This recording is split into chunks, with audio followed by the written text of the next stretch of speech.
Perfect. So today I'm just going to talk about mastering subscription lifecycle marketing, and that's a bold promise on mastering a lifecycle marketing plan. So I want to set some expectations right off the bat. What I intend to do in the next 35 minutes or so is to actually walk you through my experiences that I have had in my previous company at HelloFresh, and also with my work right now at Feature, working with some of the major or some of the biggest subscription apps out there, and to really point out a few themes that I see occurring really frequently, and some key issues that traditional teams usually struggle with.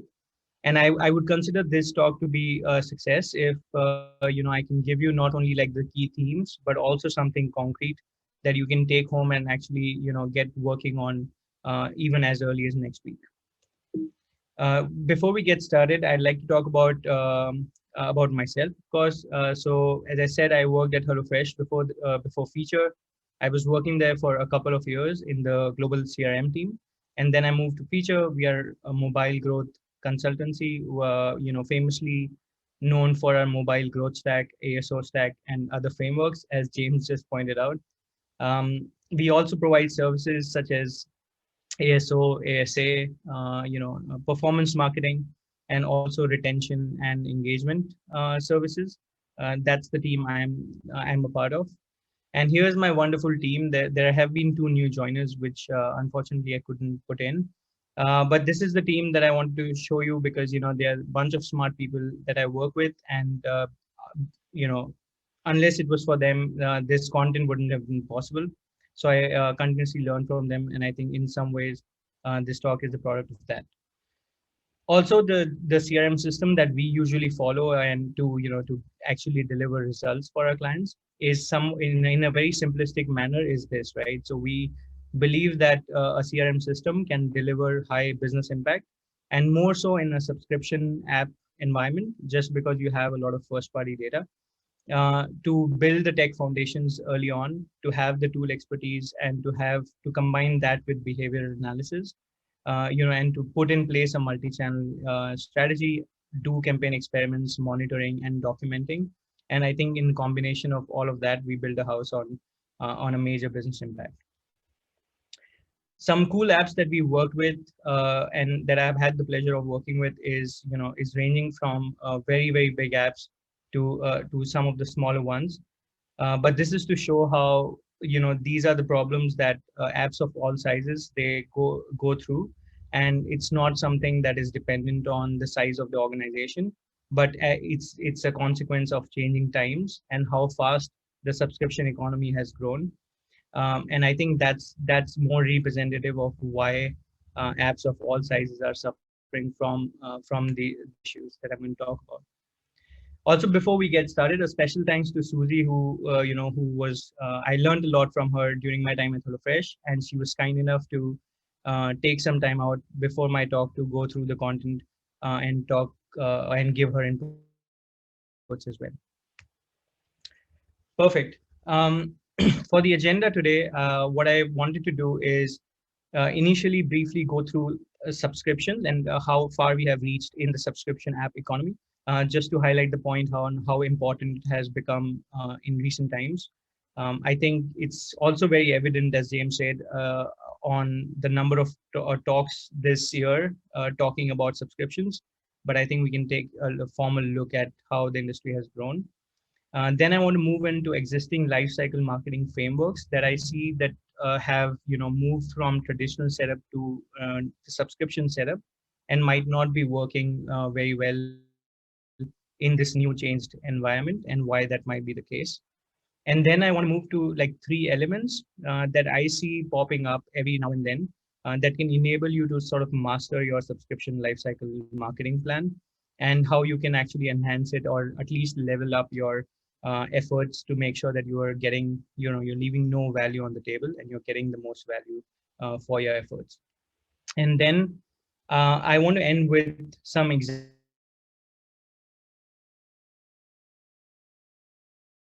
and case studies to make sure that you take something home and you can already see some similarities between how you can bring those three elements into a groundwork reality and actually get some campaigns out the door following those three themes. Just a caveat here, most of my examples are based on Duolingo, just being a power user, and in no way I have spoken to Duolingo about it. So please take that with the caution. Cool. So how far we have gone with subscriptions?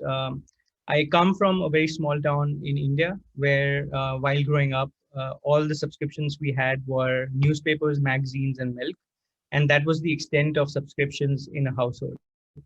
By the way, in case you're wondering, this picture is not mine. This is just a Google image.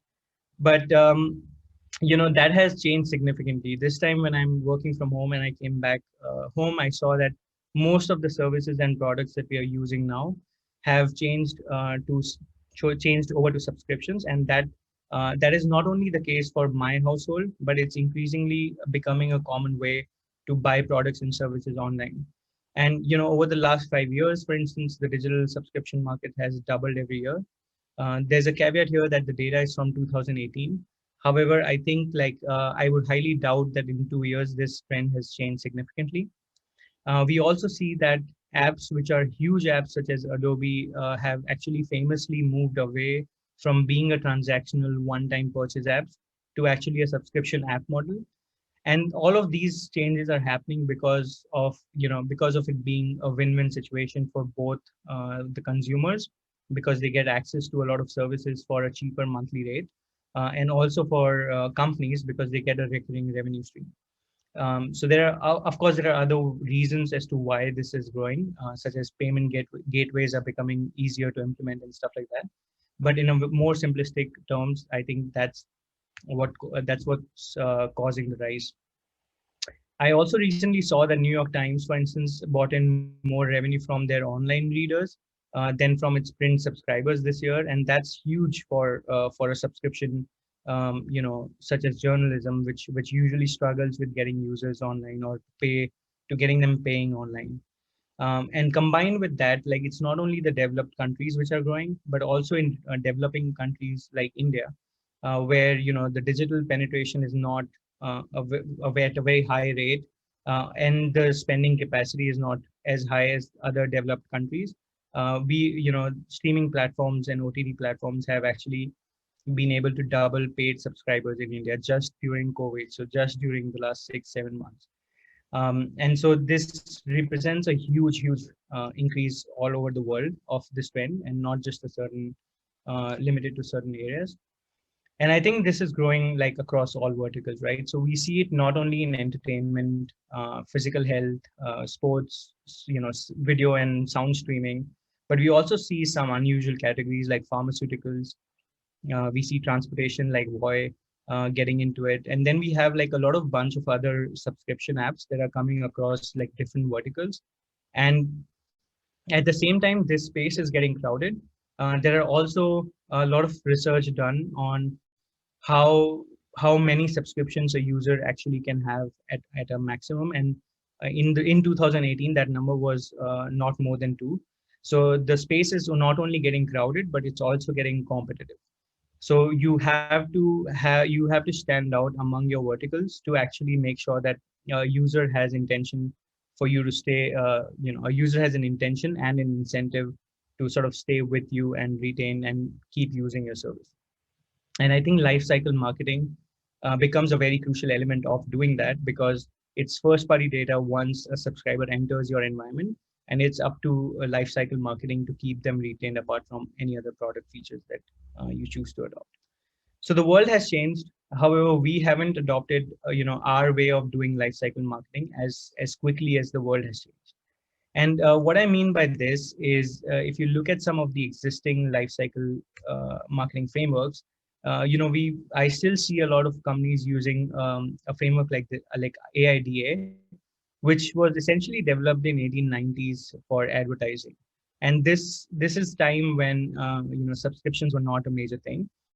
And even if these frameworks provide a very good thinking grounds for brainstorming and to think about how to go about life cycle marketing, and as a good starting point, they have like a big pain point or a big point that conflicts with the subscription life cycle. And that is that these funnels, they assume a linear flow, And what I mean by that is what I show on the right side of the slide, which is like if you assume a linear flow and you are coming up with your life cycle marketing plan. What I see a lot of companies are doing is they would have a very flow, very simple flow, something similar to this, where you download an app, and after a few days, within the first week, a company has an onboarding series in place. So day one, you receive this, day three, you receive this, and it's a day-based and a time-based onboarding series. And then once you've done your onboarding and finished a certain set of actions, you receive an activation series to get you activated, and then you receive an engagement series once you have reached that phase, and so on and so forth. And once you are churned, you receive a reactivation series, and that's about it. But more realistically, a journey nowadays looks something like this. So you download an app, you receive an onboarding, let's say an activation series, and you start a free trial. Now, case one is, let's say you lapse because you've just been inactive and you didn't find the value in the free trial. A traditional marketing funnel would advise you to have a reactivation series in place, which tells you to buy or asks you to buy for the first few weeks, and then leave you to it. But what I mean here is, now let's say I'm using Duolingo and I come to India for vacations, and that's one of the reasons why I lapsed in the first place. When I come back to the app, an app should be able to acknowledge that I was away for a while, and also read my intentions of coming back to the app, and make sure that my phase has again changed to active rather than actually being on the desired stage. And so, are we actually able to catch these users who move back to being active from halfway down the funnel, and then who start moving towards being active? And can we actually address and acknowledge the fact that they have moved this way, and what might make more sense for these kind of users? A similar use case might be, you become a paid user, and there are two kinds of paid users, right? So let's say I start using the app 5 times a week because I'm super highly motivated, and my friend uses it only once a week because she's a casual learner. And now this, in a linear mode, also gets treated as the same active customer base, whereas I think we should have tools and data points that are able to identify but also cater to different types of users, and actually start building relationships with them based on the information that we have. So for instance, in this case, if I'm using the app 5 times a week and if I'm a power user, what the app might want to do is they might know that I have a higher propensity to sort of refer similar people to the app and become a power user. Whereas a person who's using the app only once a week might profit from a more educational feature messages, which speak to how they can use the app more and get more value out of the app that they might be missing out on. So essentially, things have changed in the digital age. The journey isn't linear anymore. The customer has taken an action, that's not necessarily the stage where they are going to stay, and they might move not only across stages but also across platforms. So I might be active on the app for a while, but then I might as well as choose to go to a website, and I expect the app or the service to know that I have moved from here to there, and to deliver the experience, a flawless experience, moving from one zone to another. And also this combined with rising customer acquisition costs, catching these dropped off users, and not just optimizing for one funnel, but also being able to catch off these dropped off users and making sure that you are giving them an experience which builds relationship irrespective of how they go about these changes in the customer journey, is becoming more and more essential. So the bottom line of this being that it all boils down to building relationships irrespective of where the customer is in a customer journey, and where they are coming from. So it doesn't matter if you lose a subscriber and they become an active user after a while. You as a brand should be ready to interact with them in the right way and use the information you have on them to kind of make sure that the user feels that it's personalized to them, and also feels like you are linked to the app.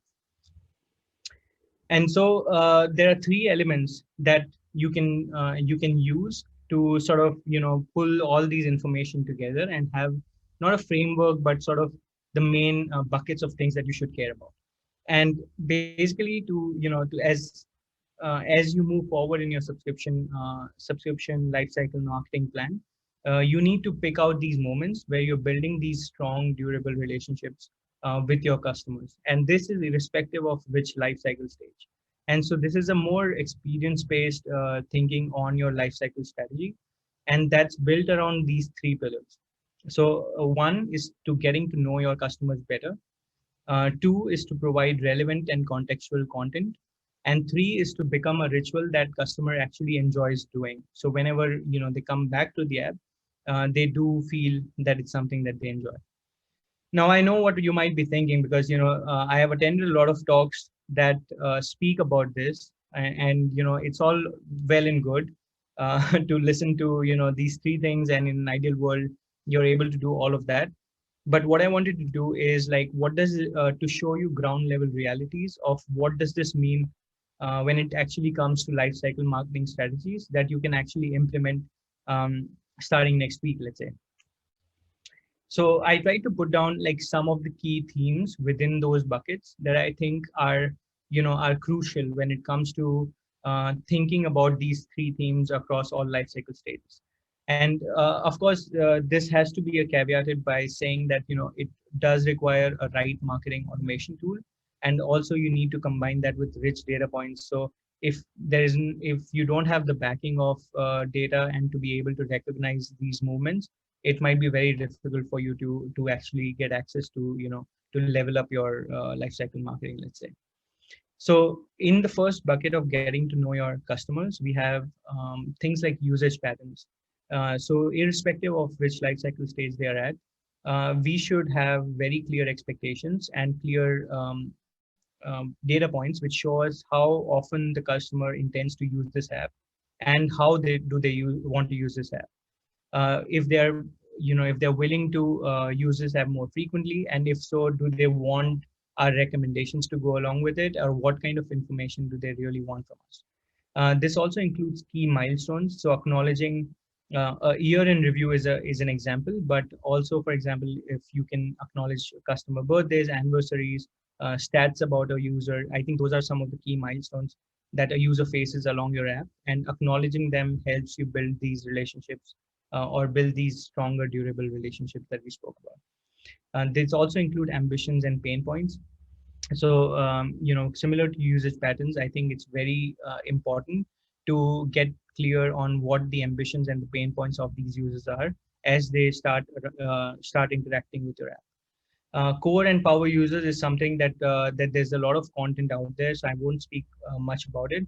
But essentially, you should definitely focus on identifying who your power users are. What is the definition around what is the definition of your power user, but also what is the definition of your core user, and how you are actually optimizing for both of these roles and making sure that you are serving them with the right content and helping them stay a power user, or for a core user to sort of upgrade to a power.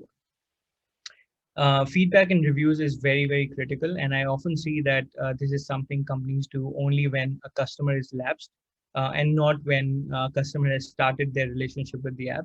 And I think this could be a very high value item, because when you start interacting with the app, usually your usually your motivation is quite high to interact with the app, and you have a lot of ideas on what's wrong, what's not working, etc. And I think this could be very well used to gather some really concrete feedback and implement in your app to make sure that these power users sort of stay with your app, and you can focus and enhance on that. The second bucket is providing them with relevant and contextual content. This encompasses channel preferences, content preferences, various subscription silos. So it might be well the case that I'm using your app for a certain service, but I don't really want to, look at your newsletters. And this is something that a lot of apps like the NBA, even HelloFresh, I think has these very sophisticated subscription silos, which doesn't only enable customers to sort of navigate what they want to hear from you for about, but also as a company to have reach, and not lose your customer because of a promotional email, to also deliver them some other relevant information. Privacy and permissions is getting huge and huge day by day with the IDFA, but also with like GDPR laws and other national laws that are coming into place. I see that this is going to become a huge deal in the coming years, if not already. And how you ask for privacy, how you ask for permissions for these users, and how you show them that you are dealing with that information in a responsible way is going to become more and more critical as we move along. I think trials and feature triggered upsells are also a key part of this sort of bucket, because a lot of apps, subscription apps specifically, have this thing called an impulse funnel, where they want to drive a user into something where you hit them with a paywall and you try to get them to buy as quickly as possible. And now that's an exact example of how you might be getting a majority of users through that impulse funnel, and it might be working very well for you. But you might also at the same time want to design for all these dropped off users who do not convert at impulse funnel, and take a slower approach with them in terms of showing them different features, getting them to experience the core value, and then taking a slower approach and being patient to convert them and hitting them with a paywall again. And third is to become a ritual that customer enjoys doing. This is definitely one of my favorite buckets, just because it involves a lot of behavioral insights and triggers. And this involves a lot of psychology as well, just because you should be thinking about the behavioral triggers when a user thinks about your app. And not only thinks about your app, but also chooses to use your app. So for instance, a SoundCloud might want to send me Berlin specific music as soon as I enter Berlin, and that is a behavioral trigger that they could capitalize on. Similarly, you should find compatible daily habits. And what I mean by that is you should always try to, as an app, if you can, because this is not always applicable for all the apps, but if you can, then you should find daily habits where with which you can attach your app to. So if you're working out, you should listen to this music. If you're cooking, maybe we can offer you a playlist. And to actually combine it with daily habits of a user, you can probably try and increase the daily usage of these users, and associate your app with those daily habits can result in big impacts. Also, I think rewarding success is something that is crucial, but I don't see very often. And this is not necessarily just vouchers and discounts, but just a clap emoji, or even congratulations, you've done something great, is something that every user loves to see. And Duolingo does it very well. But for instance, I've seen a lot of subscription apps that don't capitalize really on this one. Gamification has gained popularity in the last few years, and I think a lot of companies are doing well. Duolingo again being like one of the best ones that I personally enjoy. Use of sound and graphics is something that I almost never see, and I think this is a very key lever that you can pull on if you want to if you want to enhance this user experience. And what I mean by that is, for instance, Duolingo has this sound feature where whenever you get an answer correct, they have a particular sound that goes with it, and they're using the same sound for their push notifications. And this has been scientifically proven that if you start associating a certain sound with a certain feeling, and because you're getting it right and you hear that sound, those push notification activate the similar feeling when you hear that. And I think that's a brilliant use of, like, trying to use different senses and making sure that enhances the customer's experience when they see content from you, or when they interact with you. And finally, natural win back rewards. And what I mean by that is, when a customer naturally has a shift in motivation. So let's say I download a fitness app and I haven't been working out for 3 months. In a very linear model, what I see very often happening is that a user is left out, and there's even if I come back and start working out again, this is not something that has any communications attached to it. However, I think this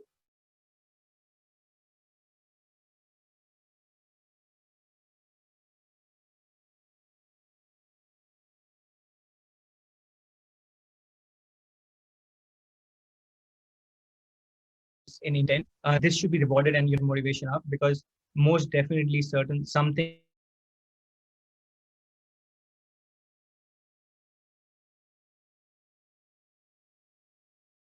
that we have collected over time will definitely give us that reward. Finally, I want to show you some examples and case studies that I have collected over time. These are mostly from Duolingo, so please feel free to reach out with any questions pertaining to your vertical. But just for the sake of simplicity, I've limited it to only 2 or 3 brands. So, for example, this onboarding screen where in Duolingo, where they ask you what your goal is casual, regular, serious, intense. Now, this I think represents a very good example of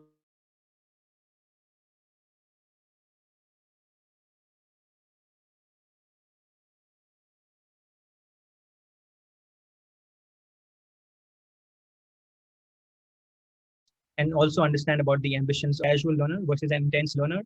Their life cycle journeys could be very different. An intense learner could get more push notifications from you because they have a high motivation when they signed up for your app. And you can also be more aggressive with your tone on like getting them to the app and getting them to practice because they have the motivation to do that. You can also challenge them with like daily challenges or leaderboards, and that might work very well for an intense user. Whereas if you have a casual use case, there's a very clear correlation between being a casual user and not having a high cadence of push notifications, but slowing their journey down and making sure that they're getting the most out of Duolingo, and also keeping them in the loop for whenever you see a spike in their activity to sort of bump up your efforts as well. Another example of like core and power users is this, right? So when I started using the app, and let's say I am learning very quickly, I'm spending an hour or 2 hours every day, and Duolingo has a clear indication that I'm becoming a power user. Um, these kind of rewards work very well, right? So this enables me to step ahead of the curve and to step ahead of the class in a way where they're rewarding me being a power user by asking me to take a test to jump ahead. And this I think is a very cool feature, which might make me feel more related to the app in a way that I feel that the app knows that my intention is high and is promoting to for me to do that even more. So that's like the first bucket of things to getting to know your customers. And I just wanted to mention one case study that we did with SoundCloud, where a bunch of SoundCloud, the core users of SoundCloud, they usually know what they're looking for, and when they come to the app, they directly want to go and search for the song and play the song. And what we did here is there were a lot of other users who were falling out because they didn't really know what they wanted to listen. And so we implemented an in-app screen and an in-app product test, which is basically asking users to select their preferences and directs them to a playlist that they might want to listen to. And this increased, unfortunately, I can't share the numbers, but this did increase retention and activation for these users quite significantly. Moving on to the next is of providing relevant and contextual content. So for instance, permissions and privacy is something that is super critical. And Duolingo does this quite well as well to, asking them or asking users about permissions by also suggesting that this is, this is being done so that you don't miss your goals. And this again could be tailored to a casual user or to an intense user in a very separate manner. So they could still use something, a bit of information that they collected from me explicitly, but also some intrinsic drivers if they see my activity has increased in the recent past or whatever, to sort of tailor these messages towards me. This is another example of an upsell where Duolingo is asking me to, say goodbye to ads and try it for free. And a lot of apps I see just push this after certain days of being active in the app. However, I think this could be a very solid campaign if you had like, if you've spent, let's say, an hour on advertisements. We have that information and we can show you that, okay, you've spent an hour on advertisements that you could have spent actually learning something new, and that's why you should get a premium. And that certainly feels way more relevant and contextual, and sells your product quite hard. Similar with content preferences, with SoundCloud, I saw this where they asked me what kind of things I wanted to listen to, and then I chose workout, and they said, "What's your usual time of workout?" And I started receiving these, these content which were just pertaining to workout playlist at the given time that I suggested, and I think that's a very clever move to get users engaged. A case study on providing relevant and contextual content that we did was with an app called Burner. For everyone who doesn't know, Burner is an American privacy app, and basically it's a burner number that hides your identity, so that you can, you are, if you're concerned about privacy and protecting your identity, you might want to use this app as a burner number.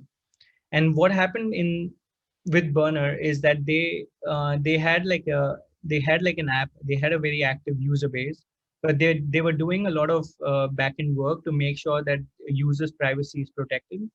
And they wanted to show this to the users, just because they knew that this would increase their usage and increase the confidence that they had with the service. But they didn't have an email channel, and we implemented a quick test that you see on the screen, and just using in-app messages, where we tried testing out building an email channel from scratch, and providing them with information and making sure that they receive an email with all the list of privacy initiatives that are in place that are protecting the user base. And I think this resulted in a huge increase in not only email subscribed, but also in in the open rates were significantly high, definitely demonstrating that the users wanted a platform to a channel where they could learn more about these services. And the final bucket is becoming a ritual that customer enjoys doing, so more behavioral context. So for example, in this case, daily reminders, or even the leaderboard, and having these sort of gamification tools in place, they play a huge part. And just because we have had so many Duolingo examples, I also wanted to show an HelloFresh example, which is hypothetical. Is like, if you were to want to gamify a physical product, what you could do is you could have, three boxes. Once you have them, your fourth one gets a premium upgrade, just on us. And that's a part gamification, part upsell. It's a longer cycle, so it's harder to implement. But still, you can think of creative ideas around these main topics. And the last one is again Duolingo, where when I came to India, I stopped using my app for a couple of months, and when I went back to the app, this was the message I received right when I started, which not only asked me to review what I had learned and where I left off, but also offered me this welcome chest, which had higher XP or gems than the usual ones. So sort of rewarding my welcome behavior when I had the motivation at a higher level. And the final case study that I wanted to show you is getting customers to enjoy using a fitness app. This is a project we did recently with a fitness app, where we actually increased their conversion to subscription ratio by 115%, just using in-app messages. And I think this was a massive increase, especially for just one campaign. And what we did here is, a lot of people who were dropping off from the app, they were doing so because they couldn't experience the app firsthand, and they thought they had to pay for the service upfront, which was not the case. And so we tried to push them and ask them, to start using the app to get to a first workout, and reward them with with a rewarding message on, like, finishing up a plan, and then trying to push them into the impulse funnel, taking a slower route. And I think that worked very well for the app. So to conclude, what we discussed today is essentially subscriptions are increasingly common way to buy products and services online. There's, existing lifecycle strategies like AIDA are too linear for today's complicated customer journeys. And, out of that, there are three crucial elements that you can basically apply across your lifecycle strategy. Those are getting to know your customers, providing relevant and contextual content, and becoming a ritual that customer actually enjoys doing. And then we definitely ended with some, which I hope were some concrete ways in which companies are already doing this and seeing some great results. And I'd love if this was insightful for you to have some examples on hand and something that you can take away and implement within your company even next week. With that, thank you. I think we have a lot of time for questions. I'd be more than happy to hear your feedback, listen to questions, and feel free to hit me up on my email or connect on LinkedIn if you have any questions, complaints, or remarks. Thank you. Thanks, Karen. Hopefully not too many complaints. Good. That was great. Love the framework you had there. And maybe we're just maybe we can share your email in the box. So yeah, if anyone has any questions, you can share them now in the chat. It's a bit of a delay, so that might take a while. I mean, in the meantime, so you've got this great sort of framework you can apply here, I guess, from sort of observation of other apps and sort of best in class, what people are doing, the Duolingos, the different elements people use. You know, how would you start applying that with a client? If I come to you sort of tomorrow with an app with, some subs and, we're doing okay, but we have some of these things.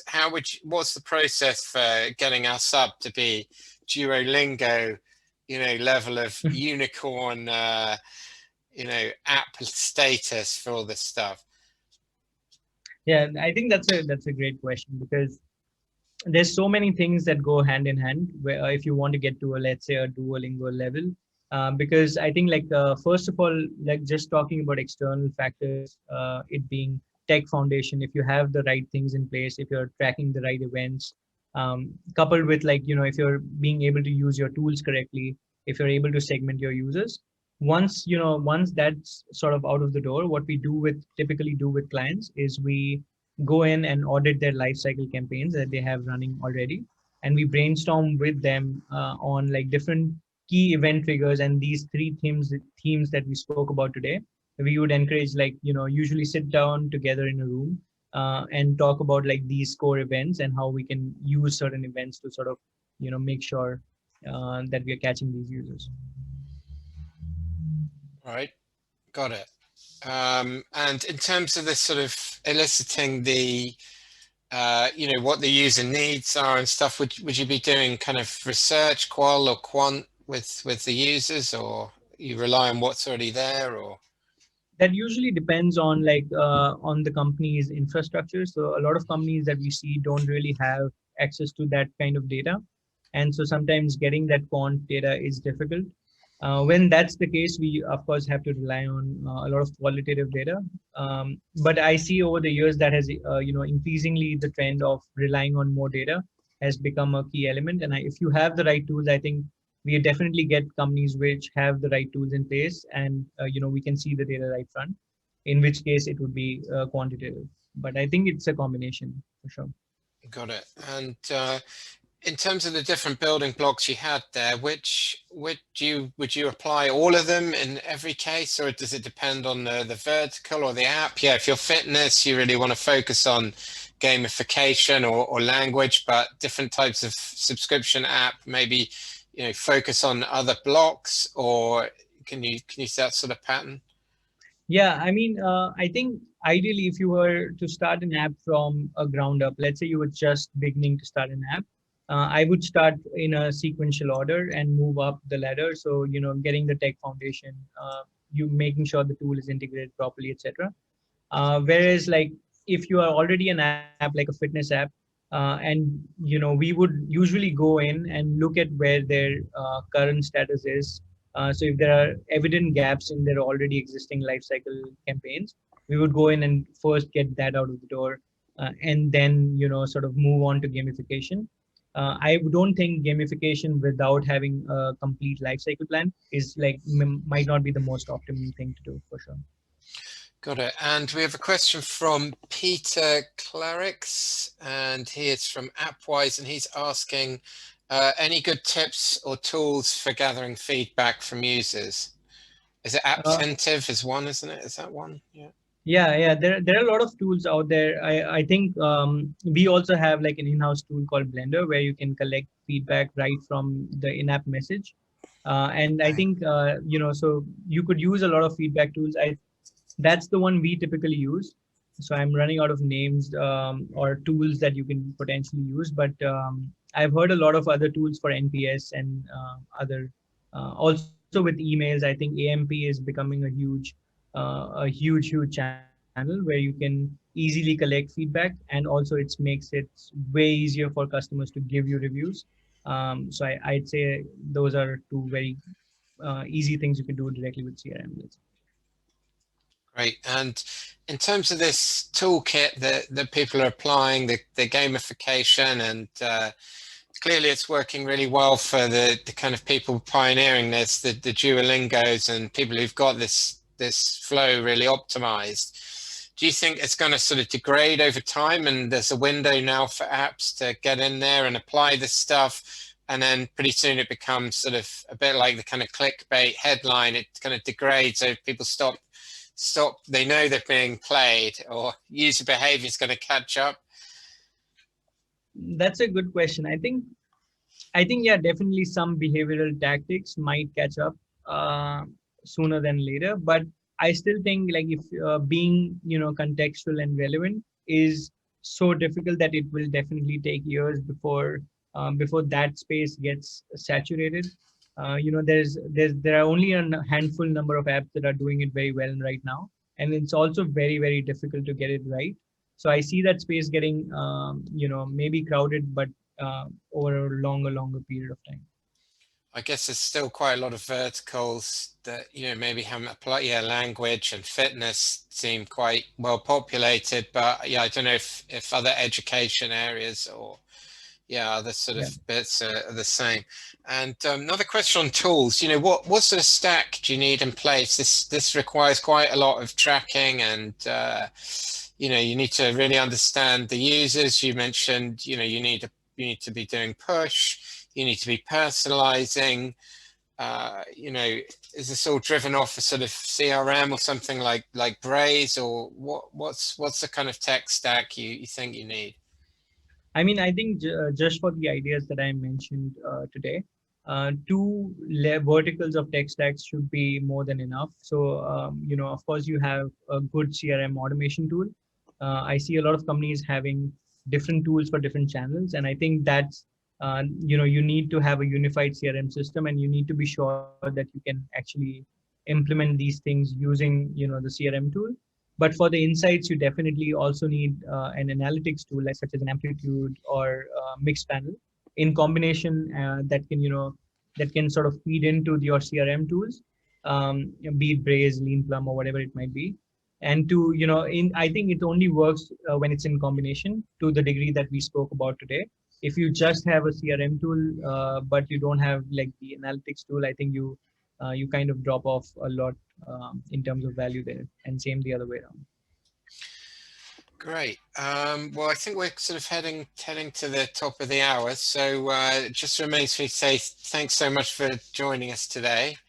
And I hope we're going to see some apps applying your frameworks, maybe clients or maybe some others, and coming back to us maybe next year with some great talks on showing their, triple digit improvement in subscription conversion, and, how they've all become unicorns in the meantime. So yeah, but as always, really great presentation, Karen, and thanks so much. Thank you for having me.